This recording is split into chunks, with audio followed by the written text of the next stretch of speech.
Timely insight from Washington, D.C. Thank you very much. Now we stay in the States. New York City's mayoral candidate Zohran Mamdani has urged New Yorkers to stand up to bullies, specifically referencing to Republican U.S. President Donald Trump's threat to restrict federal funds for the city if Mamdani wins the election.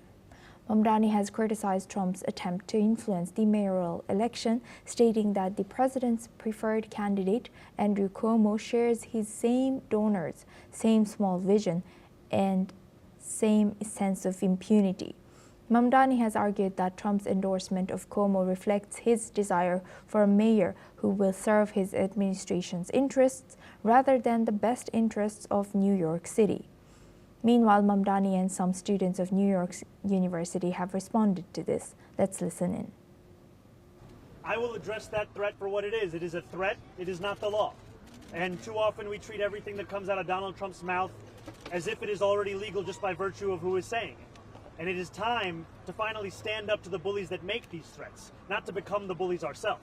And we've seen time and time again that the best way to respond to Donald Trump and to defeat these kinds of threats is to actually stand up and fight back. You've seen leaders across this country who have shown their unwillingness to compromise on their own morals and their own values as the way in which they fight back. And too often what we found in New York City is instead a willingness to capitulate and coordinate. And all of this with the most collaborative mayor you could find for Donald Trump in New York City. For me, Zohran was the most clear about his intended goals and the ways he was going to reach them. For instance, like matching the corporate tax rate to that of Jersey's 11.5% and explaining the mechanisms by which he was going to do that. I think a lot of the other candidates, especially Cuomo, whenever I did my research, it was far more vague and it was a lot more kind of normative assertions about what's right and what's wrong and what's good and not. But it's like, at the end of the day, what the fuck are you going to say? What are you going to do? I think in general, people, especially the youth, see this election not just as who's going to lead New York, but who's going to lead the country in a sense.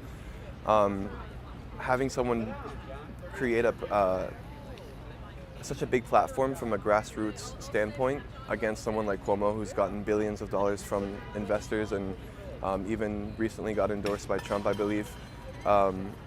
It's kind of a test to see, like, can we still do this as a democracy, or are we going to fall the way that we've been following ever since, I guess, 2016? Taking from this election is kind of, it almost feels like it's kind of like amplifying the divide that we feel. Like it feels like the issues almost seems, like it feels like the solution almost feels so clear that there should be bipartisan agreement. Like I think even during the mayoral debate, seeing two of the candidates who might have been arguably or objectively better than the third, like I think that that is something that really comes through. And I think that it's really speaking to the divisive culture of the fact that like the two parties that we have right now are really kind of breaking apart our country. Now for this discussion, we welcome Irina Zuckerman. She's a senior journalist. She's joining us from New York. Thank you, Irina, for joining us again. Good to see you. Irina, how is Zohran Mamdani's popularity looking like compared to Cuomo, and how might President Trump's threat to withhold federal funds influence voter sentiment in New York? Thank you so much. Well, for now, it still looks very much like Mamdani is leading. The polling puts him somewhere between single and double digits, depending on the poll. However, it's not clear just how accurate these polls are, given that early voting has ended and the actual day of elections hasn't even begun. Trump endorsed Cuomo at the very last minute. To be clear, of course, Donald Trump's threats are part of the calculus that many of the voters are making. And of course, this is looking like a very polarized and polarizing election. But in some way, it's also a very strange election where a mayoral candidate is running against the president of the United States and vice versa. It's in some ways, these two are perfect foils for each other, and in some ways, they're also completely putting aside the interests of their actual constituencies in order to make this race about themselves and their career choices. In Mamdani's case, it's very clear that he's planning to run for national office as soon as he finishes his term, if he becomes mayor. So where does it leave the actual New Yorkers? That's a big question, because it's very unclear just how much of Mamdani's promises are about governance and how much they are about simply getting into the office, getting that check on his career belt, and gaining that national popularity, which he got very quickly. A lot of it is about his personal ambitions, and a lot of it is certainly about making promises that he may or may not keep, because he is much more similar to Donald Trump than anyone cares to admit. In other words, is he really going to enforce all these alleged social benefits, or is he simply going to use them as a shakedown for big business to boost his own popularity? We're already seeing some billionaires contribute to his campaign. Are they doing so out of genuine belief in socialism, or are they doing that to protect their own interests? All those questions remain on the table as we're watching the election unfold. And how do you think, how might this conflict affect the balance of power between federal authority and municipal governance, if it could?